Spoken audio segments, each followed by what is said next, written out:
ki jai, Ananta Koti Vaishnava Vrinda ki jai, Brahmachari Ashram ki jai, Kandaraj Śrīmad Bhāgavatam ki jai, Jai Guru Premanande.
Text number? Is it 38? Yes, 38. 38.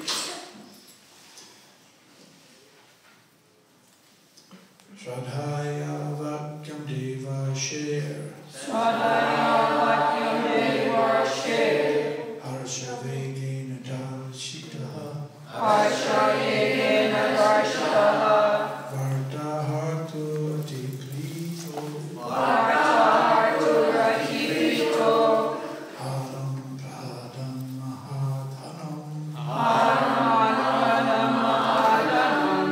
Shraddhaya Vakyam Deva Share. Shraddhaya Vakyam Deva Share. Harsha Vegena Darshitaha. Harsha Vegena Darshitaha. Varta Hartu Tikrito. Varta Hartu Tikrito. Haram Pradam Mahadhanam. Haram Pradam Mahadhanam. Shraddhaya Vakyam Devashe. Shraddhaya Vakyam Deva Share. Harshavegena Darshitaha. Harsha Vegena Darshitaha. Varta Hartu Atikrito. Varta Hartu Tikrito. Haram Pradhan Mahadhanam. Haram Pradam Mahadhanam. Shraddhaya Vakyam Devashe. Shraddhaya Vakyam Deva Share. Harsha Vegena Darshitaha. Harsha Vegena Darshitaha. Varta Hartur Atikrito. Varta Hartu Tikrito. Haram Pradhan Mahadhanam. Haram Pradam Mahadhanam. Shraddhaya Vakyam Devarshir. Shraddhaya Vakyam Deva Share. Harsha Vegena Darshitaha. Harsha Vegena Darshitaha. Varta Hartur Atiprito. Varta Hartu Tikrito. Haram Pradhan Manadhanam. Haram Pradam Mahadhanam. Ladies,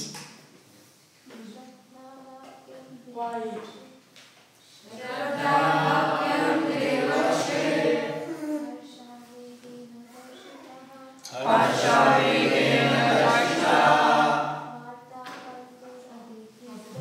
Varta Hartu Tikrito. Haram Pradam Mahadhanam.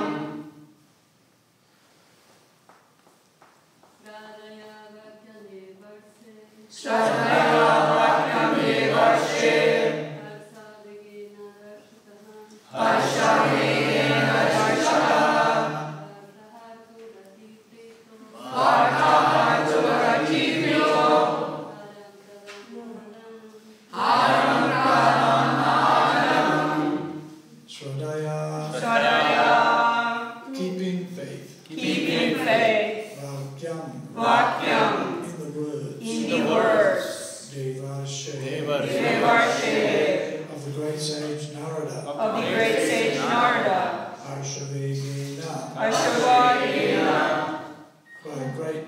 satisfaction. By great satisfaction. Tarchitaha. Tarchitaha. Overwhelmed. Overwhelmed. Vartahatuhu. Vartahatu.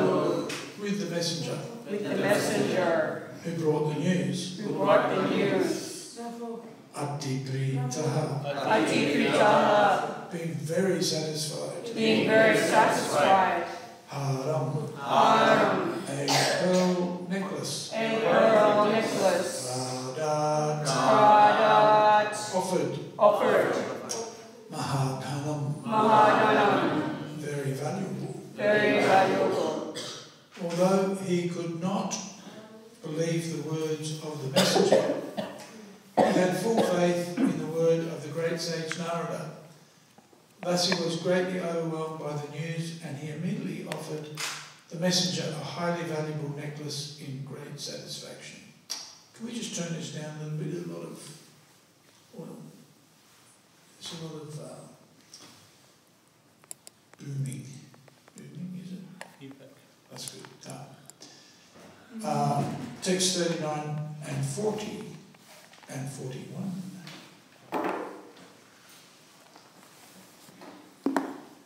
Sadasvam Ratamaruya Kartasvaram Pariskritam Brahmanai Kulavidaischa Pariyasto Matya Pandubhi Sankartam Dubinadina Brahmagoshena Venubhi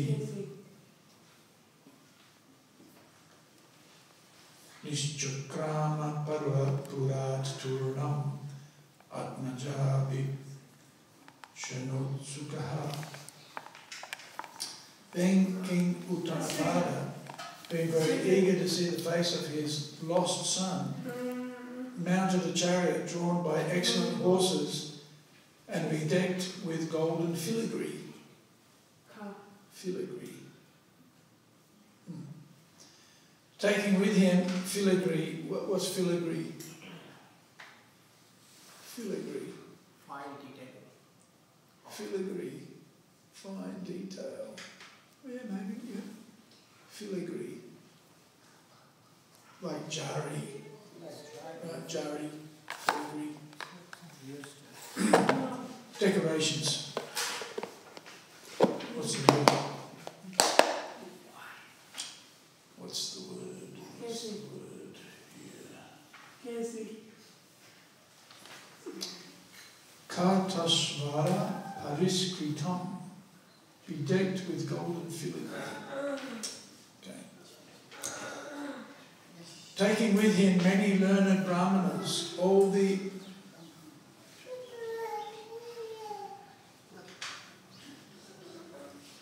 but if we don't use that door, this is not really meant to be used. Although it is a door and we do use it. But of course, we get in the habit of using that door that when the kirtan's roaring, our friendly neighbours do not like it. Oh, not so friendly neighbours, actually. Friendly neighbours don't mind.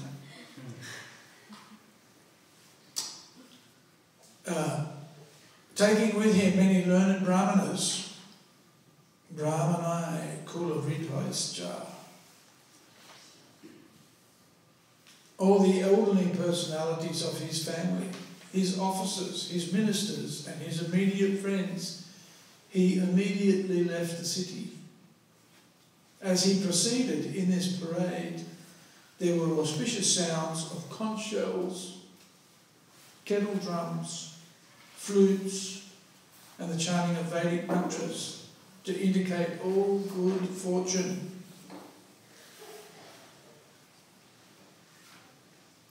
So it sounds like, what's that? There's that word in the first chapter of the Bhagavad Gita, tumuli, right?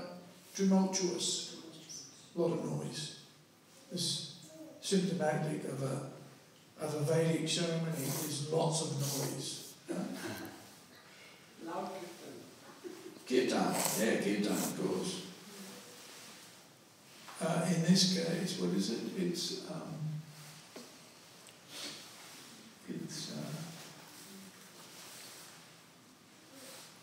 Brahmachari, the chanting of Vedic mantras.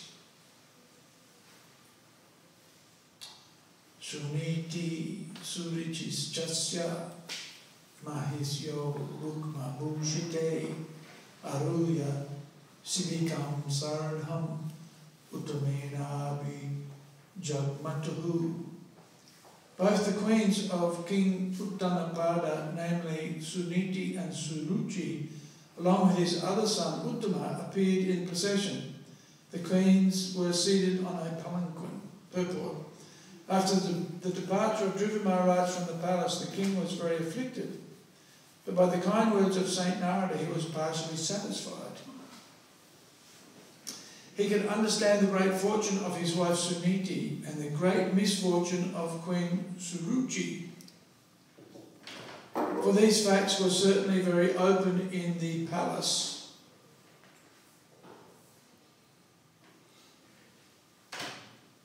But still, when the news reached the palace that Dhruva Maharaj was returning, his mother Suniti, out of her great compassion and due to being the mother of a great Vaishnava, did not hesitate to take the other wife Suruchi and her son Uttama on the same palanquin. That was the greatness of Queen Suniti, the mother of the great Vaishnava Dhruva Maharaj. Om Ganatiyandasya Ganjana Salakaya Chakshuralitam Yena Smai Shirayava Suchatanam Visam Satam Janutare Svayam Rupakadamayam Dadati Svadantikam Mukam Karoti Vacharam Pamam Gayate Yakripatamaham Bande Shri Gurun Dinatarinam.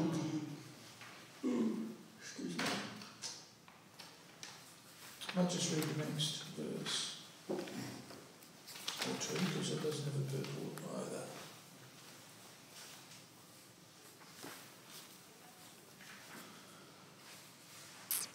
Tam Jishtvo Pavanabhyasa Ayam Tam Tadasaratat Avaruya Vipasturnam Asajja Prema Vivalaha Parirepenugam Gacham Durbyam Dirikot Kantamanasvasam Visvakshinam Grisam Sparasa Atas Sejagabandanam. Upon seeing Dhruva Maharaj approaching the neighbouring small forest, King Uttanapada with great haste got down from his chariot. He had been very anxious for a long time to see his son Dhruva, and therefore with great love and affection he went forward to embrace his long-lost boy. Breathing very heavily, the king embraced him with both arms, but Dhruva Maharaj was not the same as before. He was completely sanctified by spiritual advancement due to having been touched by the lotus feet of the Supreme Personality of Godhead.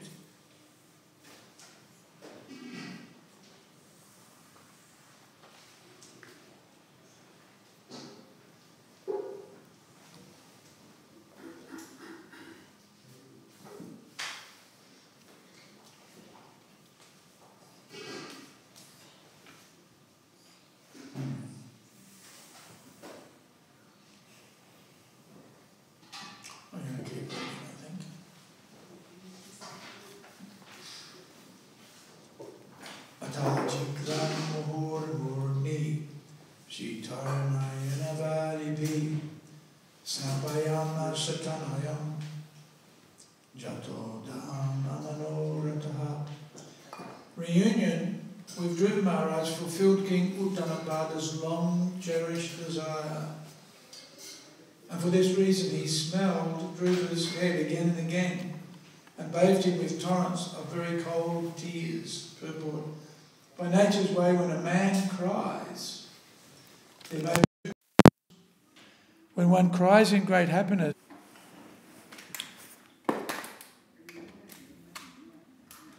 you're right there? You fixed it. Ah, good. Could have fooled me. Text number 45. I think this will be the last one. Abhivanya pitu padav ashirbhish chabimantritaha nanama mataro sirshna satkrita satjana grani. And Dhruva Maharaj, the foremost of all nobles, first of all offered his obeisances at the feet of his father and was honoured by his father with various questions. He then bowed his head at the feet of his two mothers. Purport. It may be questioned why Dhruva Maharaj offered his respect not only to his mother but also to his stepmother, due to whose insults he had to leave home. The answer is that after achieving perfection by self-realisation and seeing the Supreme Personality of Godhead face to face, Dhruva Maharaj was completely freed from all contamination of material desire. Feelings of insult or honour in this material world are never perceived by a devotee. Lord Chaitanya therefore says that one has to be humbler than the grass, and he recommends more tolerant than a tree to execute devotional service. Dhruva Maharaj, therefore, has in this verse been described as Saj Janagrani, the foremost of noble men.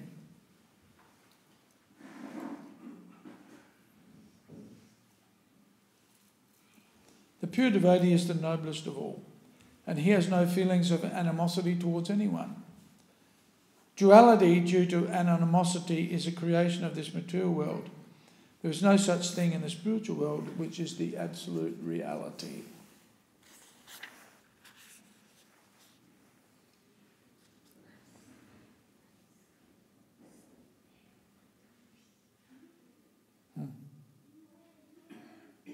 Last one. Suruchistam samutapya padavanatam arbakam parishvajyaha jiveti bashpakadaya gira. Suruchi, the younger mother of Dhruva Maharaj, seeing that the innocent boy had fallen at her feet, immediately picked him up, embracing him with her hands, and with tears of feeling, she blessed him with the words, "My dear boy, long may you live."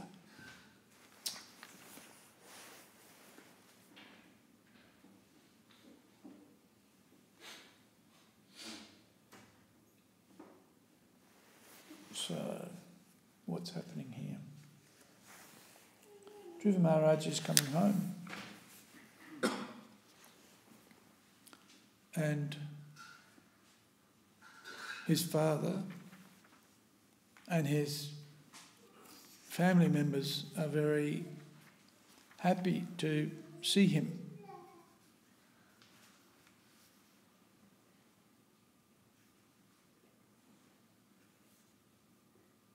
And because he is sanctified, purified, surcharged with spiritual, with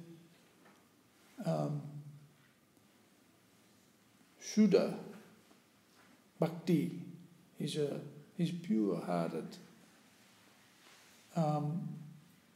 then any of the misgivings that the family had in that they were instrumental in his leaving home, which was a cause of great distress for the father and for his mother and stepmother.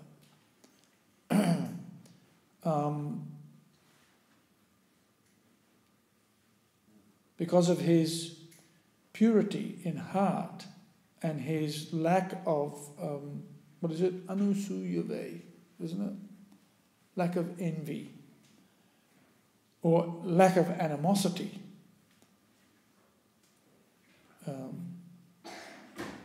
Because prior to leaving home, Dhruva Maharaj was offended. His father had offended him, his stepmother had offended him, and his mother, Suniti, was embarrassed that she couldn't satisfy the desires of her son, being the lesser of the two queens. So there's a great show of affection for Dhruva Maharaj. One's going to be naturally inclined towards one's children. But in this case, Dhruva Maharaj is special because of his character, the character of a devotee. What is it?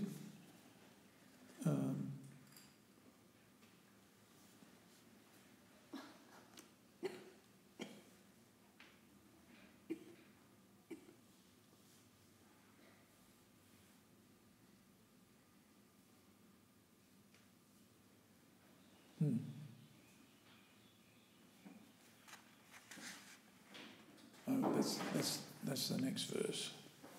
And because he's such a wonderful devotee and has that vision, Prabhupada mentions in the third canto of the Bhagavatam how being able to see everybody equally is a symptom of a pure devotee. Pandita samadarshanaha. And not differentiating between friends and enemies, but seeing everybody equally and ultimately seeing Krishna as the upadrashta and the anumanta, right? The overseer and the permitter. And so if a person is an enemy, then or a well-wisher, the pure devotee sees the activities of each as being guided by the Supreme Personality of Godhead. What is it? Ishvaraha savabhutanam hridesha juna tishtiti brahmayan savabhutanam jantra rudhani mayaya. So ultimately he's respectful. Manadena, amanadena. He offers respects to everyone and not expecting respect for oneself. Although automatically respect will come for such a person. And we see that here. Everybody, the king, his wives, his sons, other family members, the elders, the brahmanas, just everybody is enthusiastically and spontaneously showing affection to Dhruva Maharaj. Because he's he's like the long lost son, but that's amplified, or that affection is, that reciprocation is amplified by the fact that Dhruva Maharaj is also a very exalted devotee. And you can see that exalted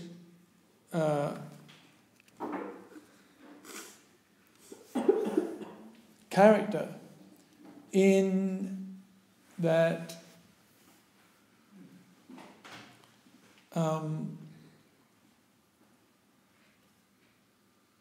he shared, he was not inimical to those who previously had been inimical to him.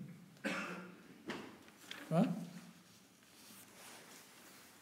It may be questioned why Dhruva Maharaj offered his respect not only to his mother, but also to his stepmother, due to whose insults he had to leave home.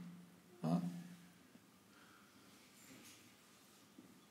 The answer is that after achieving perfection by self-realization and seeing the Supreme Personality of Godhead face to face, Dhruva Maharaj was completely freed from all contamination of material desire.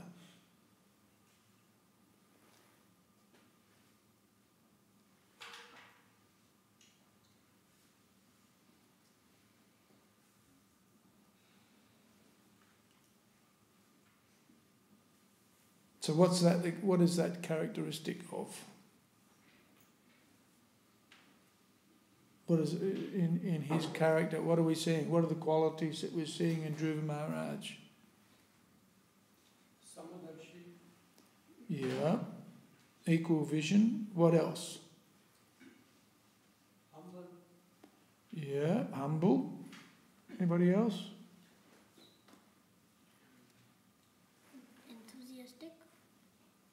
Enthusiastic. How do you get enthusiastic out of that? He was enthusiastic to go to the forest and perform austerities, and when Narthamuni told no, he was enthusiastic to... Okay, but what about his coming back now? Ooh. He's coming home. How do we get enthusiasm out of that? Enthusiasm out from the first part. But we're looking at the last part now. He's coming home. Renounced. Huh? Renounced. Renounced, yeah, renounced. Compassion. Yeah, compassion. Forgiveness, right? It is a very exalted quality of a Vaishnava. Forgiveness. Compassionate. Mind you, compassion can manifest in various ways. Right? But here it's manifest in being magnanimous and showing affection even to those who have in the past been inimical. Right? Prabhupada says here, feelings of insult or honour in this material world are never perceived by a devotee. That's interesting. How many of us have that characteristic? Never perceive honour or dishonour. And yet Dhruva Maharaj is famous for having been insulted. Right? He's famous for being insulted.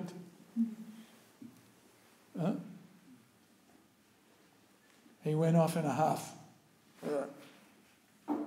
I'm out of here. And of course that's his greatness, because he, despite wanting material benefits from worshipping God, right, he went to the forest to worship Lord Vishnu, to worship God, to get a position greater than his father, or his grandfather actually. And his grandfather was Lord Brahma, so that meant he wanted to be the king of the universe, basically. The person in charge, so that he wouldn't be insulted again. But in the process of pursuing that goal, by worshipping Krishna, ultimately, he became purified. And so, what is it? Akama savakama va moksha kama udaradi tivrena bhakti yogena. What is it? Yajate. Can't remember the last line. So, Yajeta Purusham Param, is it? Yeah.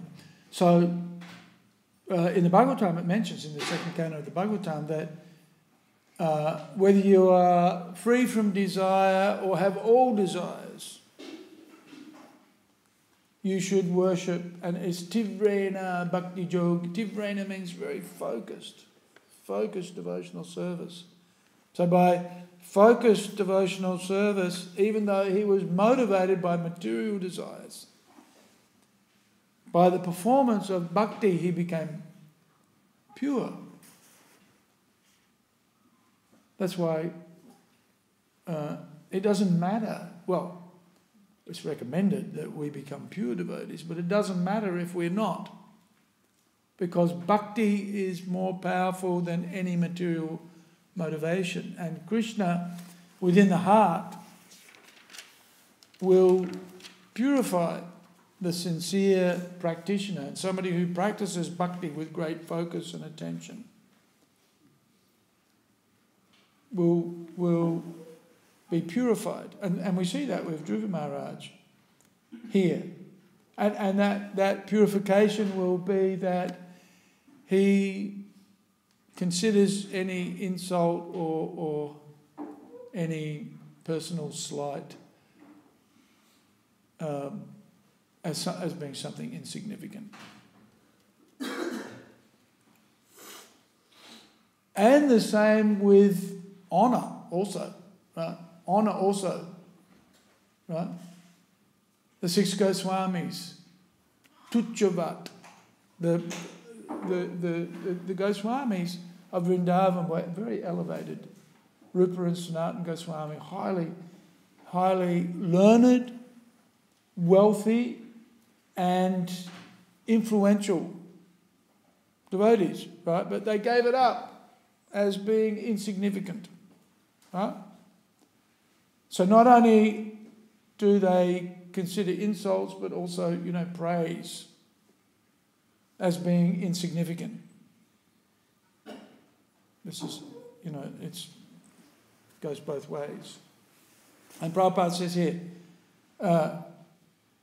Dhruva Maharaj was completely free from all contamination of material desires. Feelings of insult or honour in this material world are never perceived by a devotee.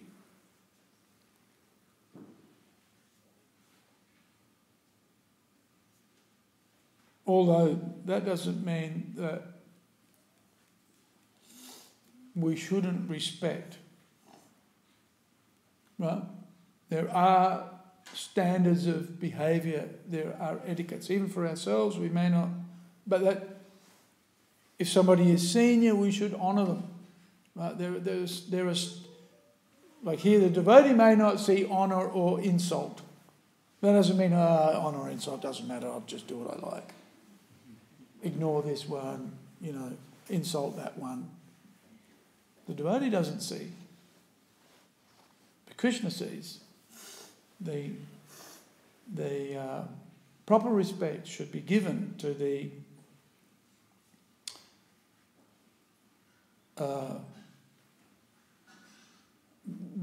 level of advancement, the seniority, the learning, the experience of, and we should see, these etiquettes are very important. Lord Chaitanya would become very angry if standard etiquettes were breached. So isn't it interesting? For himself, doesn't expect anything. Manadena, amanadena, kirtaniya sada Hare. But if people didn't follow the standard etiquettes, Lord Chaitanya would get upset. Right? Because the proper following of etiquette is very important to maintain this culture, society, etiquettes and behaviours. But for the devotees, based on the different levels of devotion,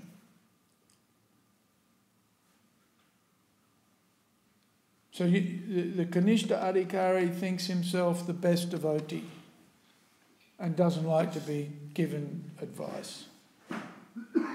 In fact, will give everybody else advice. Right? And then when given good advice, gets angry. Right? Shoot the messenger. Here the messenger's given a pearl necklace because he brought good news. Right? If he brought bad news, what might have happened to the messenger? Right? Messenger brings bad news. Off off with his head.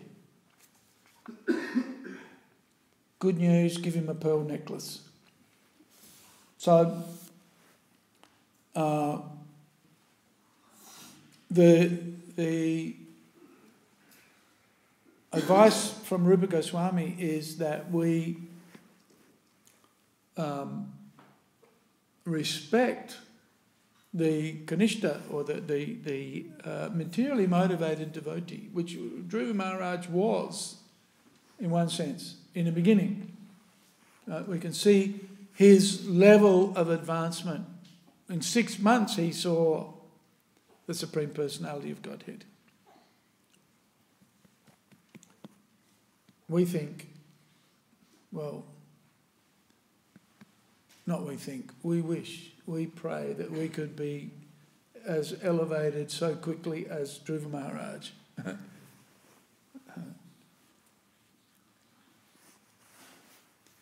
But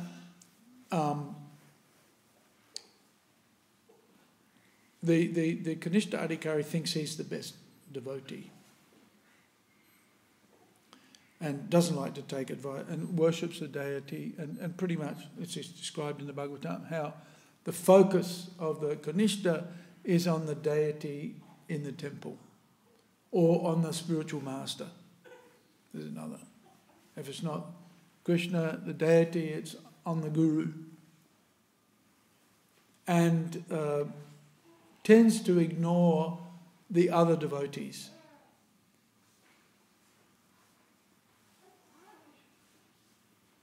Whereas a Madhyamadhikari makes friends with the devotees and worships together with the other devotees. They worship the Supreme Personality of Godhead.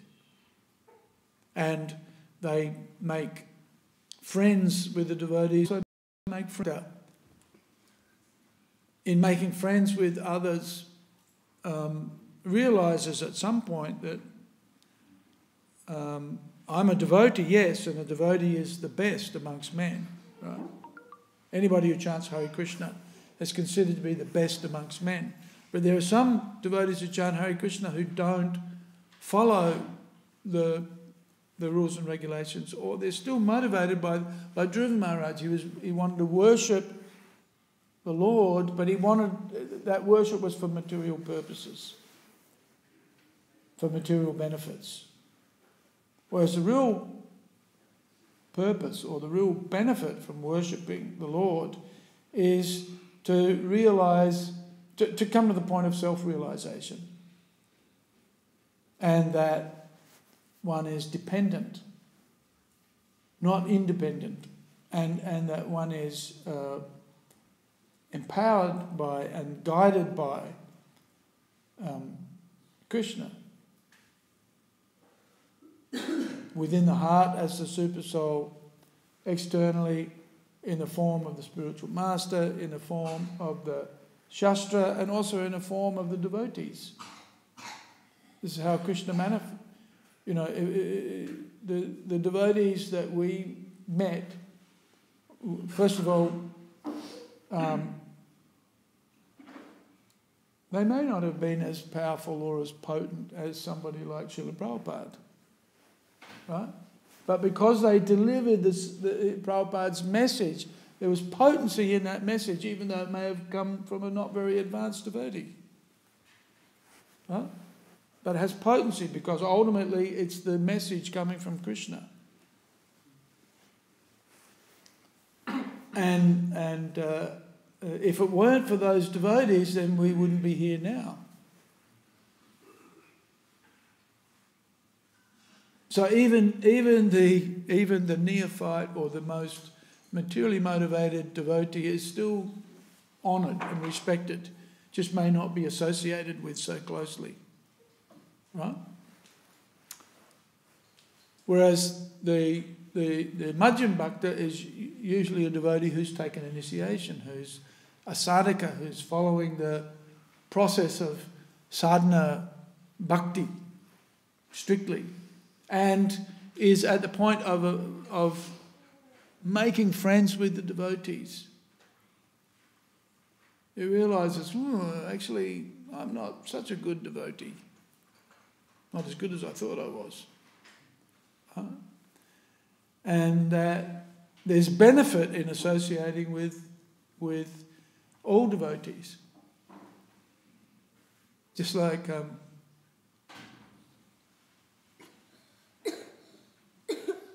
and so that Madhyam platform is Prabhupada says we should come from the Kanishta to the Madhyam platform as quickly as possible. Because on that level then we'll associate with and work cooperatively with the devotees. And value the devotee. So, whereas the Kanishta tends to think, it's only Krishna or it's me and my guru. And the guru is a pure devotee and everybody should surrender to him. Right? Like me. And so and often we'll think, my guru is the best.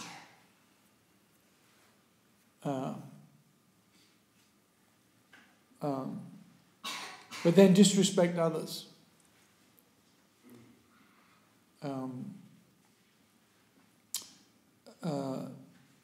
The Uttama Adhikari is like Dhruva Maharaj, in the beginning motivated by material inspiration. But because he performed his devotional practices in such a focused way, he became purified and got the darshan of the Lord, and then as a consequence, or as a part of that process, he became purified. And so the Uttama Adhikari is free from that discriminating on the material platform. And in Rupa Goswami says, free from the propensity to criticise others. Kanishta Adhikari tends to see the faults in others and neglects any of the faults in himself. Right? And there's that Christian saying,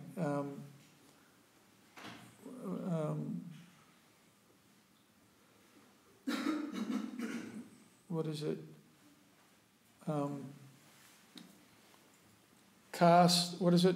Don't see the might, is it? The little faults in others.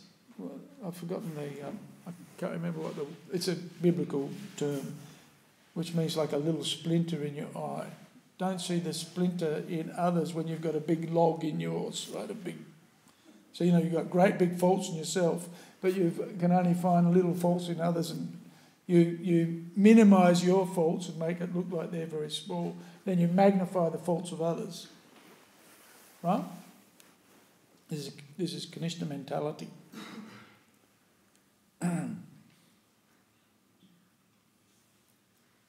Whereas the Uttama Adhikari is free from that. He sees everybody equally, sees Krishna in control.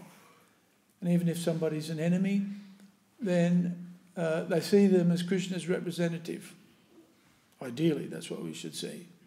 And if somebody, and in fact, if somebody's glorifying us, glorifying the devotee, Bhaktisiddhanta Maharaj says, that person's an enemy. Somebody's always glorifying you. Oh, you're such a wonderful devotee. That's bad. That's the thing. You want to avoid that, right? We want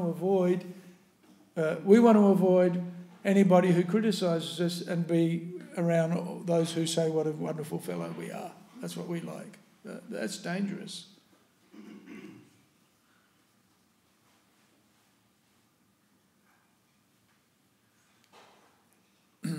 And if somebody corrects us, we're doing something wrong, and they correct us, oh, who do you think you are? Huh? Who do you think you are? I'm such a sincere devotee, almost a pure devotee. How dare you offend me? Huh?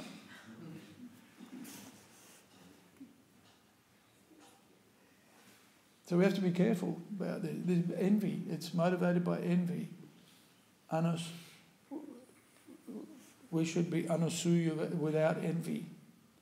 But in a neophyte state, sometimes we'll see that manifest. And when we're being corrected, then we'll get upset. Who do you think you are to correct me?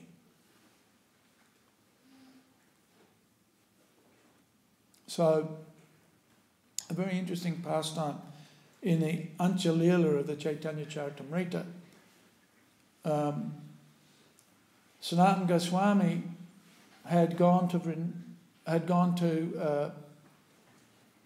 Jagannath Puri to associate with Lord Chaitanya, to see Lord Jagannath, to advance his spiritual career, right? As you would. Right? If you got an invitation for Lord Chaitanya to come and associate with him, you'd be very happy, right? To associate.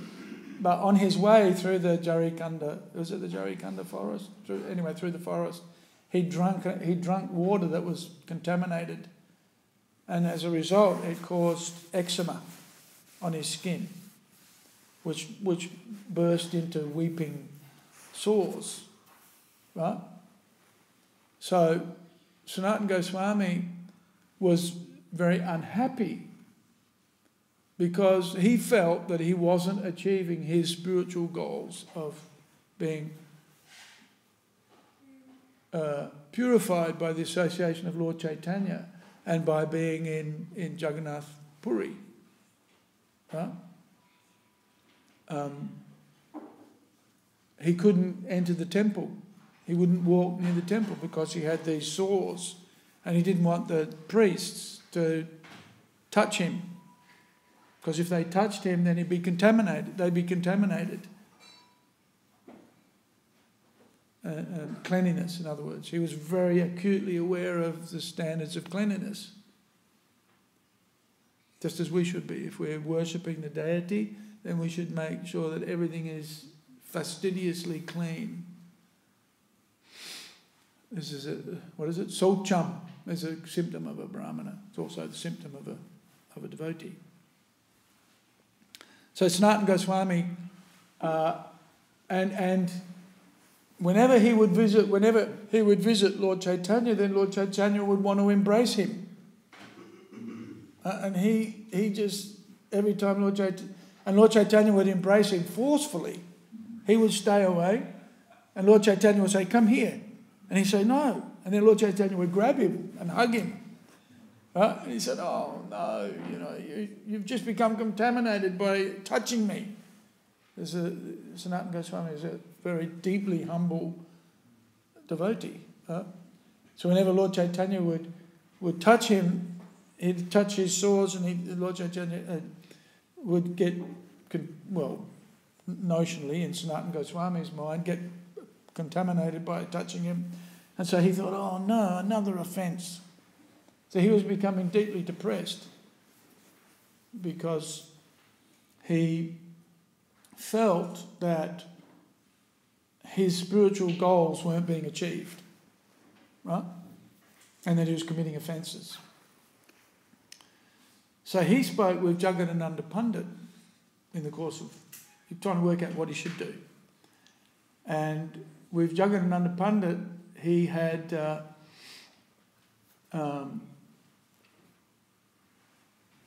decided that the proper thing for him to do was after the Rath Yatra. Well, prior to that, he decided that he was going to commit suicide underneath the Rath cart. This was his decision. I'm going to finish this off, and I'll get squashed by the Rath cart, and then I'll go back home, back to Godhead. This was his thinking. Lord Chaitanya could read his mind, and he said, "You better not commit suicide. This body doesn't belong to you. Your body belongs to me." Right? And there's many more things that I'm going to do through your body.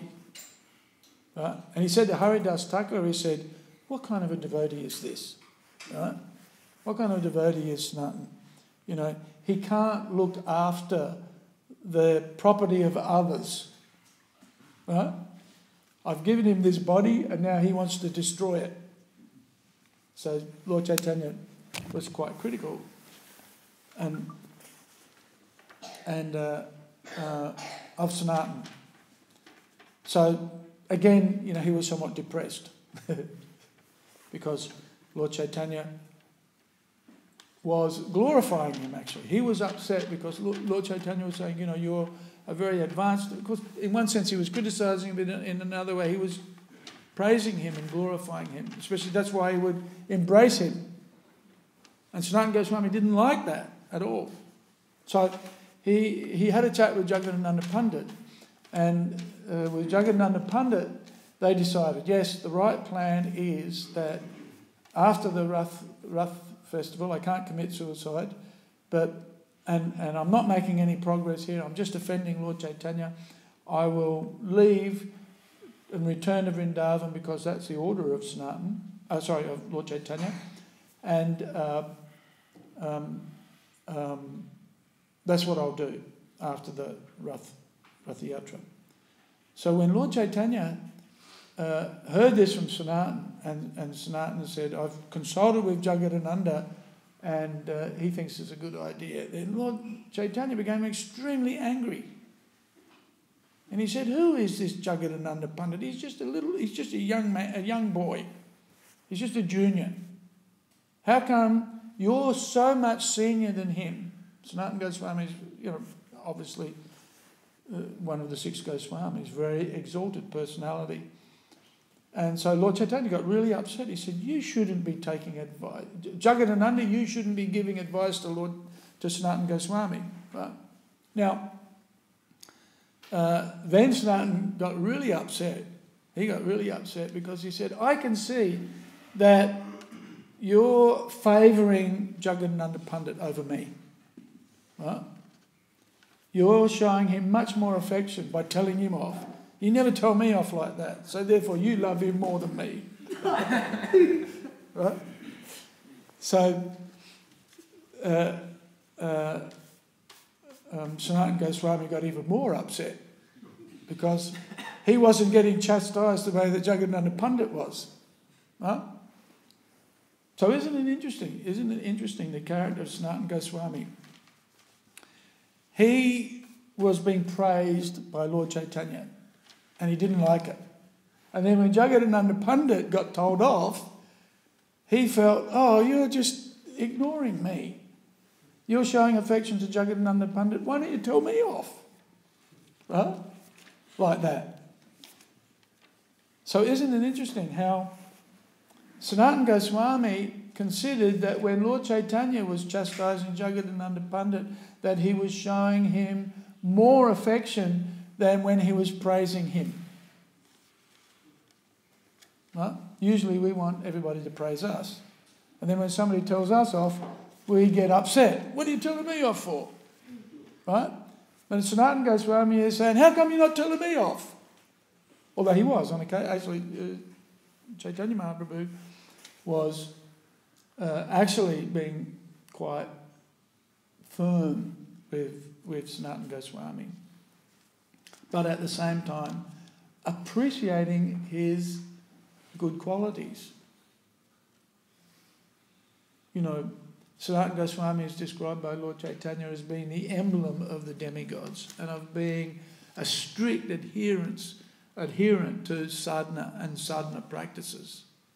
Very, very, and very humble.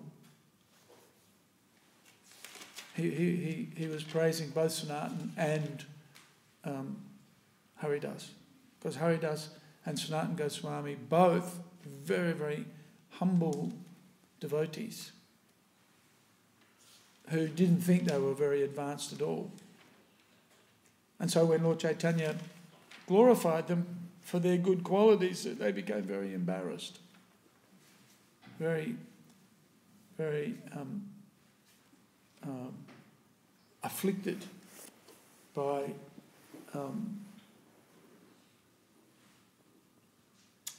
embarrassment that Lord Chaitanya was praising them. So, it's interesting that the symptoms of a very advanced Vaishnava are such that they don't want to be glorified. and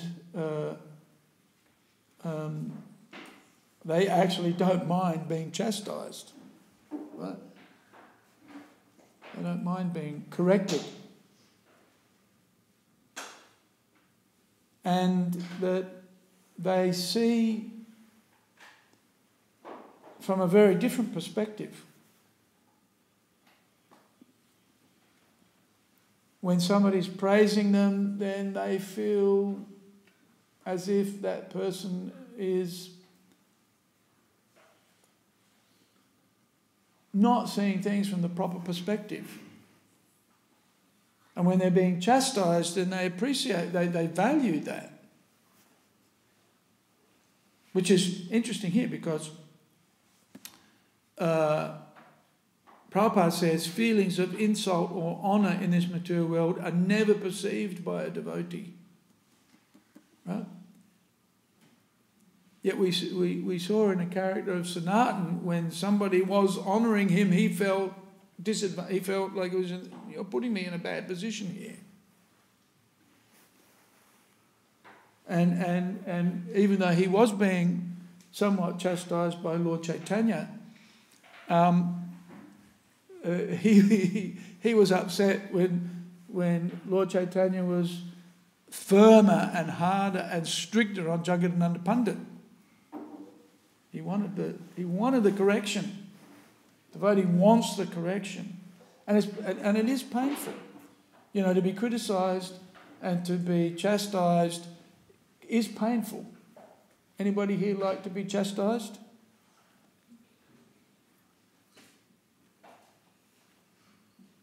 Nobody's putting their hands up. I often ask the devotees, who likes going to school? And I never liked going to school that much. And there's always somebody, 2 or 3 people put their hands up. Yeah, I like going to school. And I'm thinking, what's wrong with you? But anyway, at least here we're all in agreement. Nobody likes to be chastised, corrected. Because, we're all devotees. And Krishna says we're all on the path of perfection, right? So that means we're perfect. Or if we're not perfect, it's only 6 months like Dhruva Maharaj, and we will be. Right? And so if anybody criticises me or corrects me, then who do they think they are anyway? But actually, there is an etiquette to be followed amongst the devotees, even though we may not perceive honour and insult. And in fact, in one sense, we can see that we're more like Dhruva Maharaj was before he went to the forest. Right? We haven't quite got to the stage of going to the forest yet and seeing Lord Vishnu. Although every day we see the Lord every day. So in that sense, we're fortunate. And a neophyte devotee thinks they're advanced when they know all of the prayers. They bow down at the right times. They know how to put the dhoti or their sari on, put their tilak on. We know all of the rules and regulations, basically. But if we happen to make a mistake and somebody chastises us, then we get really upset. Oh, hang on a second, I'm a pure devotee. Or I'm an advanced devotee. But Krishna will make an arrangement, you can be sure. Krishna will make an arrangement to show us that we're not so advanced. Right? So,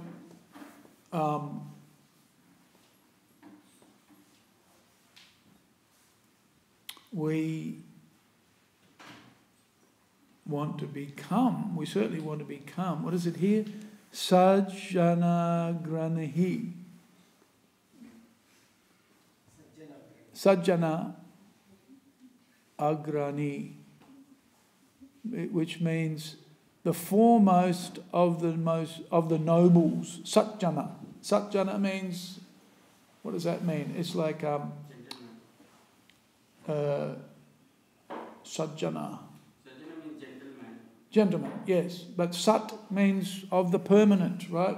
Jana means a person who's focused on the eternal, on the permanent, on the truth. Nobleman. Nobleman, yes.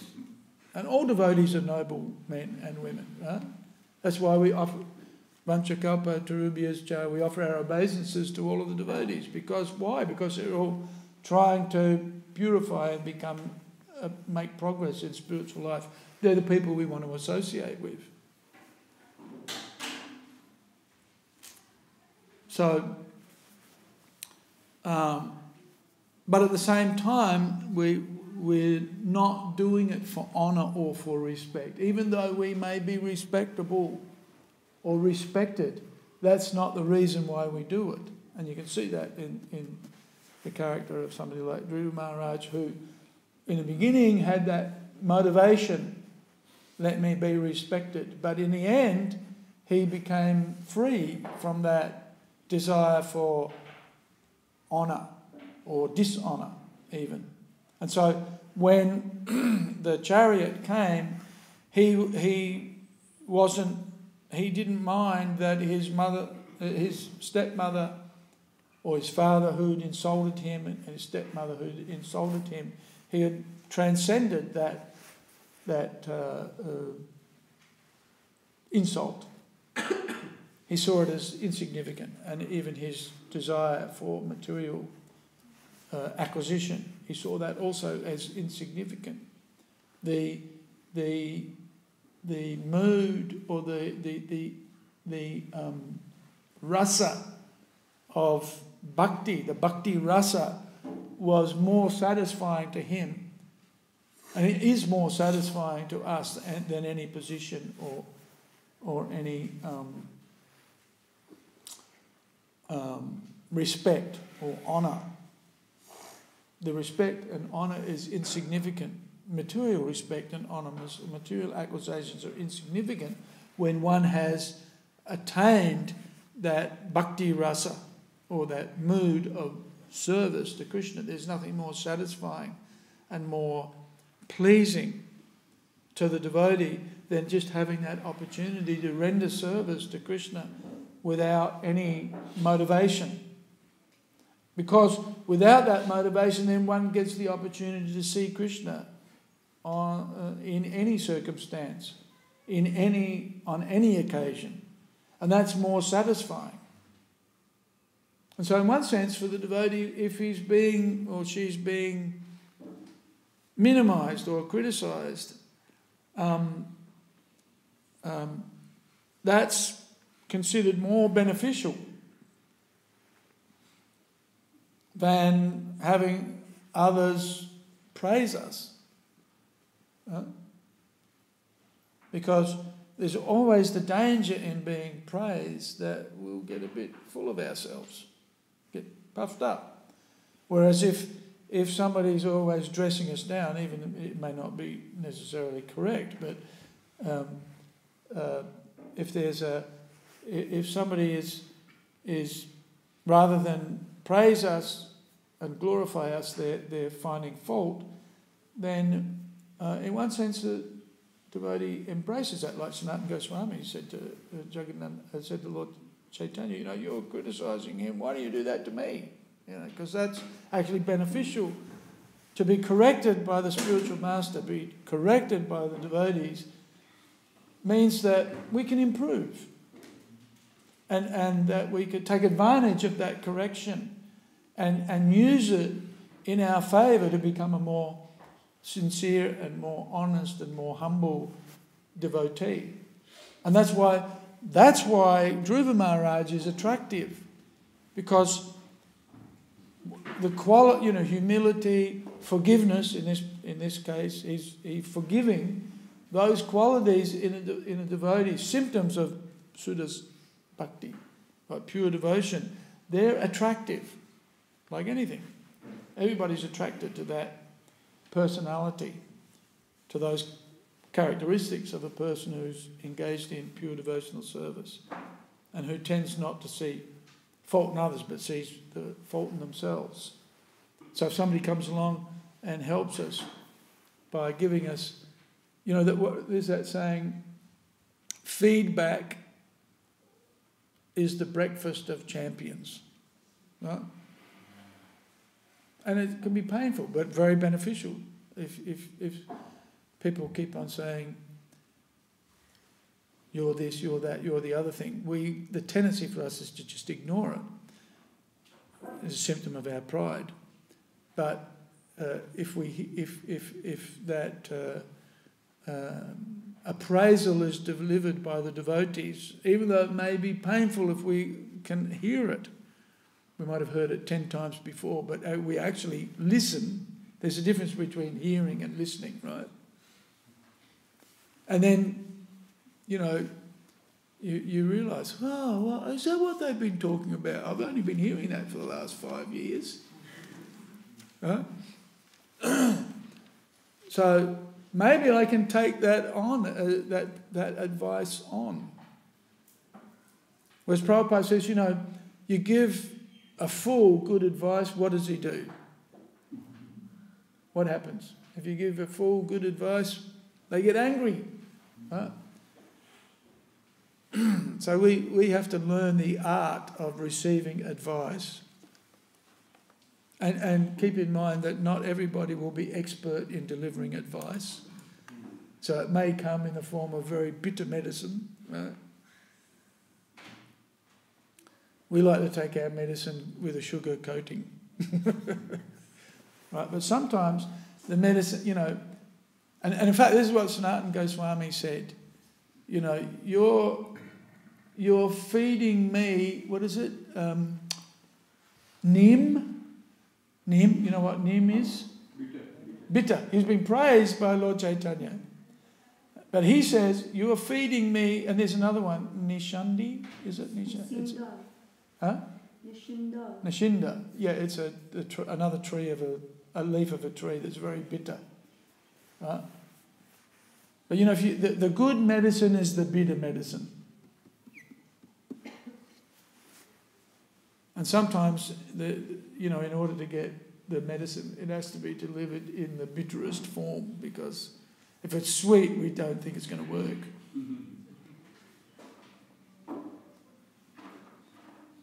In fact, I've never had a sweet medicine that actually worked. It's always the bitter stuff, that's...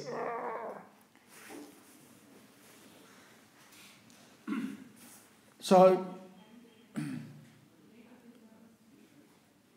we want to be the Sajjanagrani, right? We want to be the foremost of noble men. And we want to be equal to happiness and distress, praise, dishonour, whatever. But at the same time, for a devotee, in order to be perfected, in order to make spiritual progress, sometimes we may need some correction. Not sometimes, but quite often. And so, we like it when our guru smiles at us. Jai Guru Maharaj. But when a guru, we get so depressed. Oh no, my life isn't worth it. Right? But actually, it's the other way around. If we're getting corrections, that's good. But if we're getting praised, that's not so good. That's not so good. And if we are getting praised, well, okay, we can take that. But if we're, being chastised, but we get angry, that's not so good. It's like shoot the messenger. The messenger comes along and gives you the message. You don't like the message, okay, get rid of it. That doesn't deny the truth of the message. You may shoot the messenger, but the message still remains the same. Right? It doesn't go away.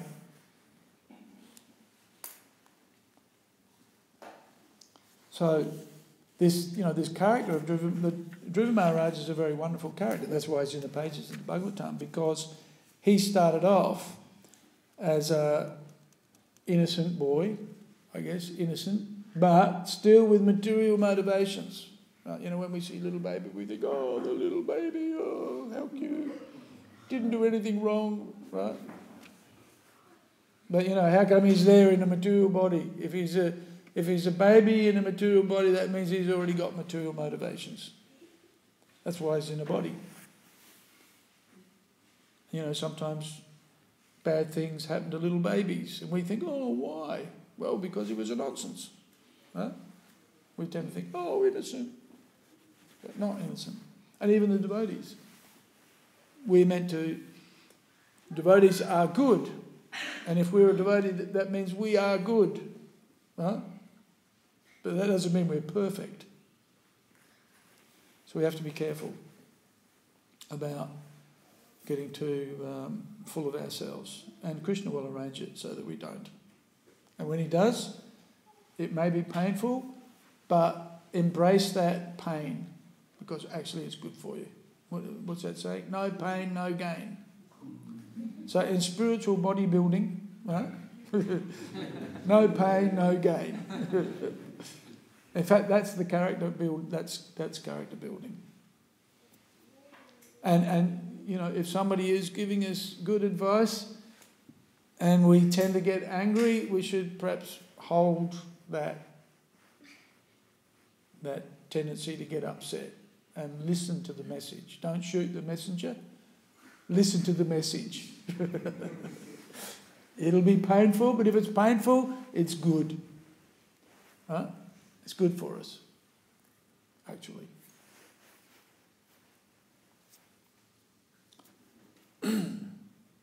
And we shouldn't get upset if the delivery of the message isn't quite to our taste, right? And we see that in Lord Chaitanya. When Lord Chaitanya heard that Jagadananda Pandit was instructing Sanatana Goswami, he got furious. And one of the reasons was, and he says himself, because the etiquette wasn't being followed. There are etiquettes that need to be followed. And so, you know, if we're being chastised by a senior, then you don't fight back, right? But you accept it. If your mum or dad tells you off, what do? Huh? Bow? Yeah, bow down. Yeah, bow down. Say if Patrice gets told off by her mum and she goes to her dad and says, Dad, Mum's picking on me. What's Dad going to do? Go and chastise Mum? Maybe, but he'll do it in private. But highly unlikely. Does that happen in your house? No? Occasionally. Mum tells you off, so you go to Dad. Oh, I'm getting picked on. Huh? But you know, we generally have to accept if our mother or father are telling us off. You know, if I went to my dad and complained about my mum, my dad would probably get stuck into me. Right? Anyway, food for thought. Does anybody have any comments or questions? Yes, sir. Did Shruti get Did Shruti get out of her anger after Dhruva left? I think so. Yes. The answer is yes. Especially when Dhruva Maharaj showed no animosity towards her when he came home.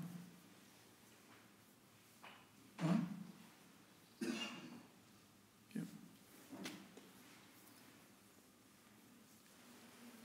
Could Varuna Dev breathe when Dhruva Maharaj was doing the austerity?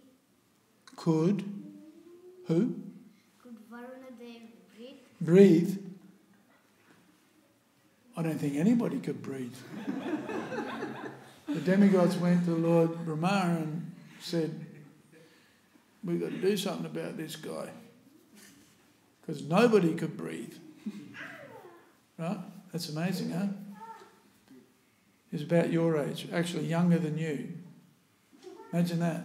The austerities that Dhruva Maharaj was performing choked up the whole universe. So this is why Dhruva Maharaj was able to see Lord Vishnu in 6 months and we can't see him. We can't see him after 6 lifetimes. Well, that's what it feels like.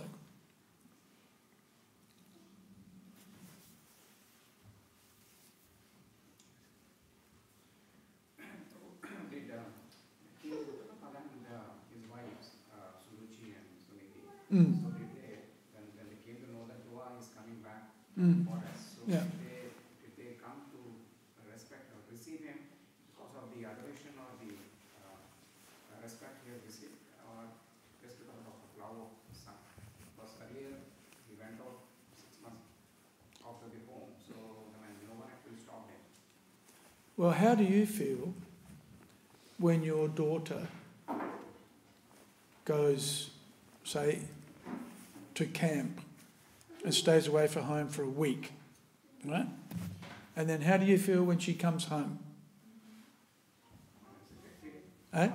It's a great feeling because not seen her for a long time. So. Yeah, that's right. So this is natural. It's natural that parents show affection to their children, isn't it? But here It's and if she does something silly, right? What do? Get upset, right? Natural. It's natural. So he's just a young boy, gone off to the forest. I mean, what could happen? You know, and he's away for 6 months. How could you tolerate that? If your daughter, assuming that she's younger than she is now, but even now, if she went off into the forest, right, for 6 months and you didn't know what... You know, Mother Yashoda couldn't bear the thought of Krishna being hungry. You know, so...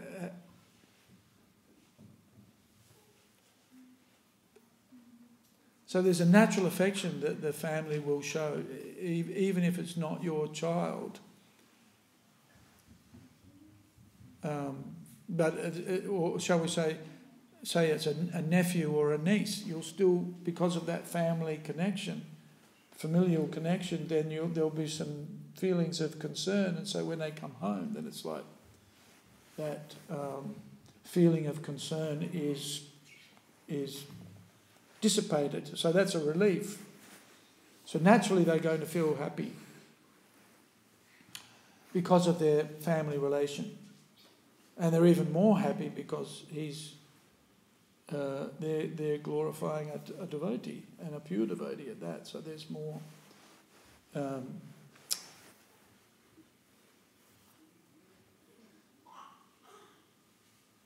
rasa, more taste, right? More affection. He'd been insulted. Instead of coming home and wanting to chop off the head of his stepmother, he came back and offered her obeisances. Right? You know, when you're having a fight with somebody and then they come back and offer you respects, that's really disarming, isn't it? You're angry with somebody and then they come and just think, you know, there's no reaction, no response, they've just forgotten about it. That's very attractive.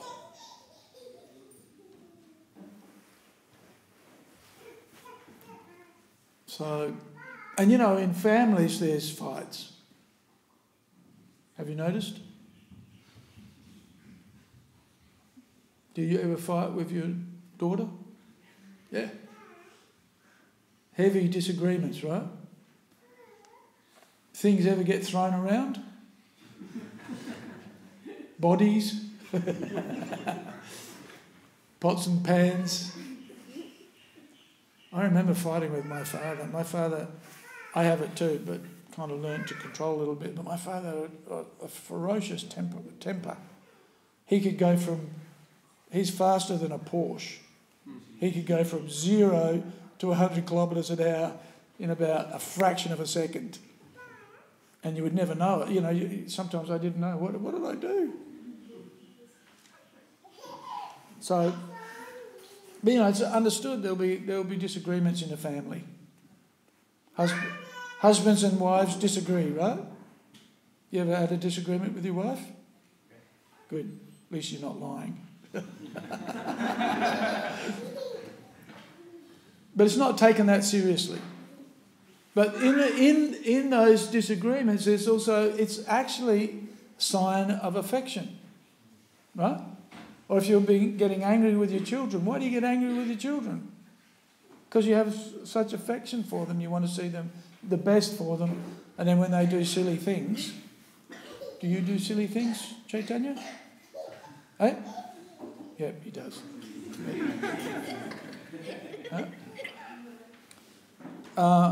Then the parents will get upset.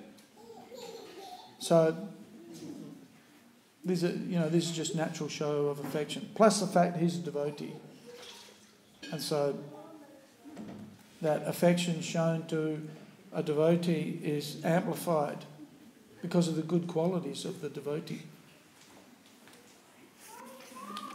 Okay, I think we should finish here. Grandharaj Śrīmad Bhāgavatam ki jai, Śrīla Prabhupada ki jai, Gaura Bhaktivedanta ki jai, Dhruva Maharaj ki jai.